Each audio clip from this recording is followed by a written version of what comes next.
Autre présidentielle qui sera observée de près sur le continent cette année, celle qui aura lieu au Cameroun le 12 octobre prochain. Au total, 12 candidats brigueront la magistrature suprême, dont le président sortant, Paul Biya, âgé de 92 ans et à la tête de l'État depuis 42 ans. Cette semaine, le quotidien camerounais Le Jour a mis en avant une tribune intitulée L'appel de l'histoire et signée par des intellectuels camerounais qui appellent l'opposition camerounaise à s'unir pour une véritable alternance démocratique. Pour en parler, nous recevons Calixte Beyala, écrivaine et signataire de cette tribune. Calixte Beyala, bonsoir et merci d'être avec nous. Bonsoir.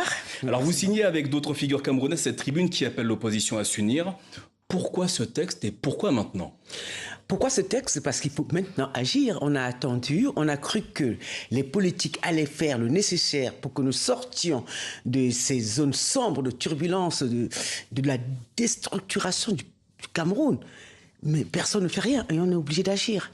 Je pense que si le politique ne fait pas le nécessaire, le pouvoir va changer ou la contestation va obligatoirement changer de main, être peut-être au niveau des intellectuels ou alors par la rue.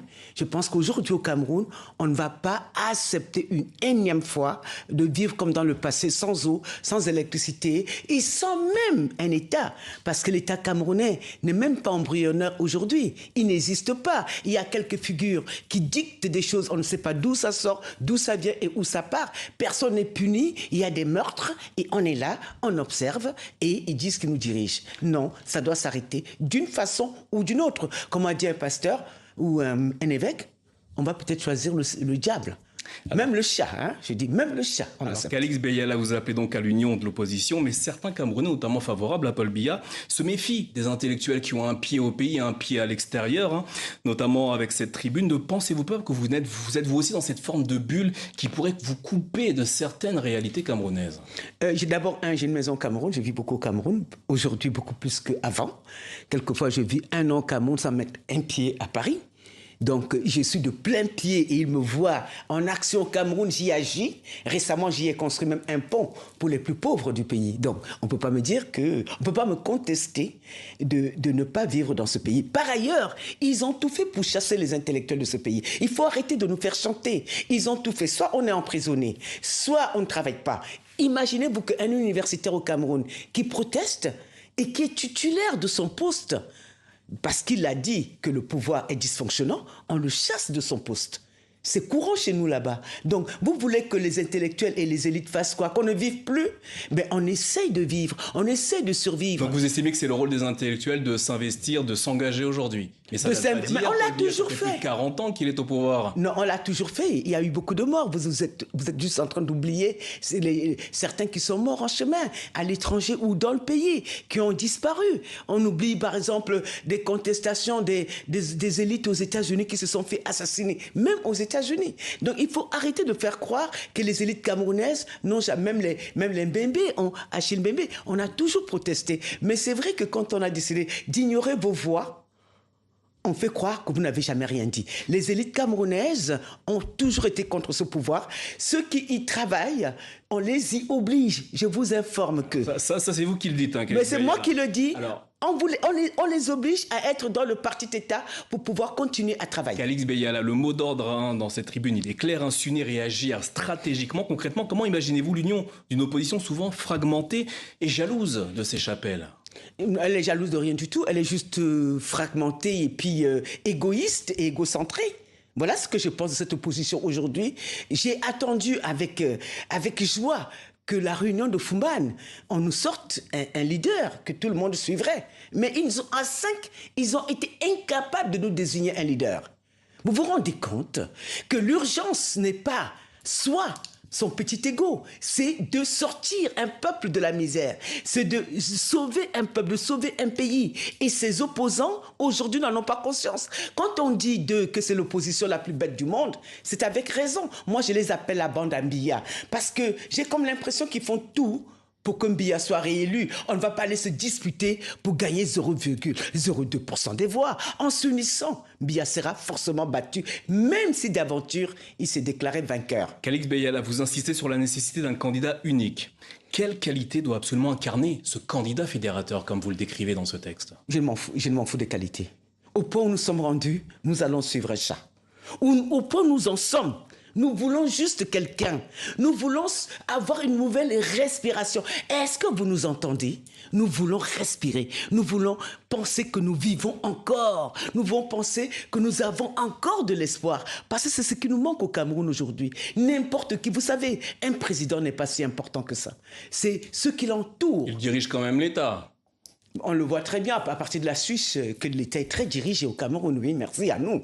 Bon, merci de vous moquer de notre pays. Hein. Donc, non, nous avons besoin juste de quelqu'un, homme ou femme, qui puisse être là et nous allons tous nous mettre au travail pour sortir notre pays du sous-développement pour qu'au minimum les gens aient de l'eau à boire. Est-ce que vous savez que le Cameroun est le pays où il tombe le plus d'eau et où il n'y a pas d'eau à boire pour les citoyens? Calix Beyala, dans cette tribune, vous parlez, je cite, d'un nonagénaire cramponné au pouvoir.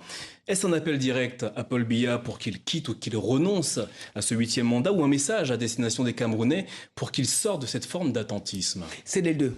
C'est-à-dire qu'on a d'abord cru, on a du temps, que Biya partirait tout seul. Vous savez, pendant des années, nous discutions entre nous, les élites camerounaises, et on se disait, mais non, on va le laisser, il va partir, il ne se représentera pas. C'est-à-dire, cette idée, on avait foi en lui. On pensait qu'il nous aimait. Et on a découvert qu'il ne nous aimait pas, qu'il était là pour lui. Et donc cet appel ne concerne pas que Biya, qui ne veut pas partir, mais concerne aussi le peuple camerounais qui doit devoir prendre son destin en main. Parce que nous ne sommes pas des manchots. Nous sommes là, nous sommes capables de décider par nous-mêmes qui doit nous diriger. C'est tout. Calix Beyala, vous dénoncez un régime verrouillé et autoritaire. N'y a-t-il pas une forme de naïveté dans le fait de croire qu'un seul candidat de l'opposition pourrait d'une certaine manière changer tout ça et suffira à battre Paul Biya dans les urnes?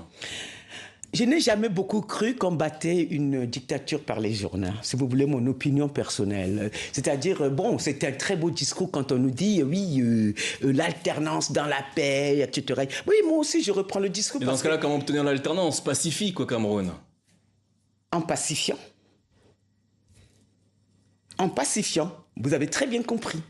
Donc, ce n'est pas dans la paix, mais dans la pacification, qui n'est pas le même mot que la paix. Vous m'avez très bien compris. Et je pense qu'aujourd'hui, les Camerounais sont beaucoup plus tournés vers leur nord et leur extrême, où les gens sont plus mobilisés, plus aptes à se lever, à dire non, que vers le sud où c'est vrai qu'ils se sont fait beaucoup écraser eux aussi dans le sud.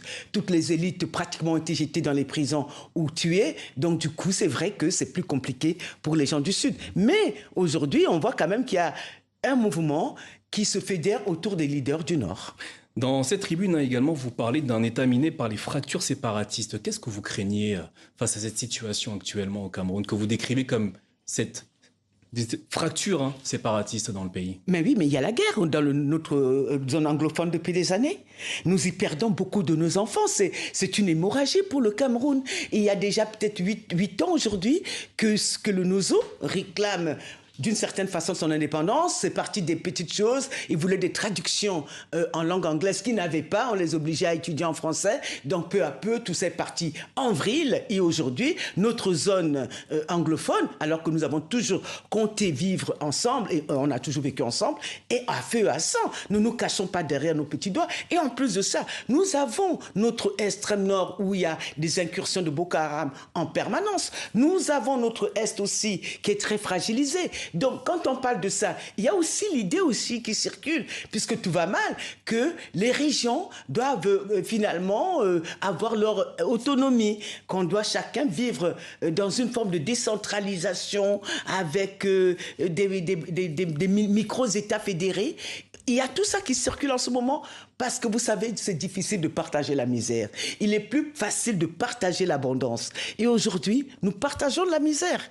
C'est trop dur. Enfin, pour conclure, Calix Beyala, à travers cette tribune et avec vos nombreux signataires, vous proposez des assises nationales pour redéfinir le pacte républicain. Qui devrait y participer? Mais tout le monde. Toutes les élites du nord, du sud, de l'est, de l'ouest. Même les élites actuelles, donc? Oui, tout le monde doit... Actuelle, qu'est-ce que vous appelez élite actuelle? Parce que vous me faites peur là. Les personnes qui dirigent le pays aujourd'hui. Oh non, mais là, mais ceux qui dirigent au pays aujourd'hui n'ont pas intérêt à ce que ça change.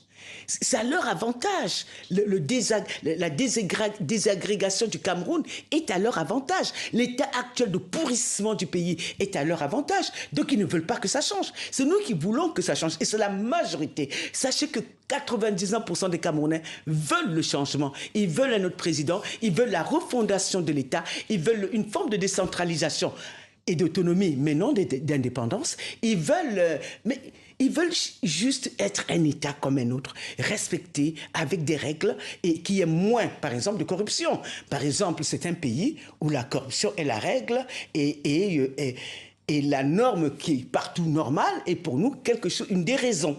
Voilà. Quand on n'est pas corrompu au Cameroun, on est dans la déraison. Calix Beyala, merci d'avoir répondu à nos questions au sujet de cette tribune intitulée L'appel de l'histoire, parue cette semaine dans le quotidien camerounais Le Jour. Merci infiniment pour C'est moi qui vous remercie. Ces réponses à nos interrogations. Calix Beyala appelle à une candidature unique au Cameroun. À ce stade, l'heure est au changement. Abonne-toi pour ne pas rater de bonnes actualités sur le Cameroun.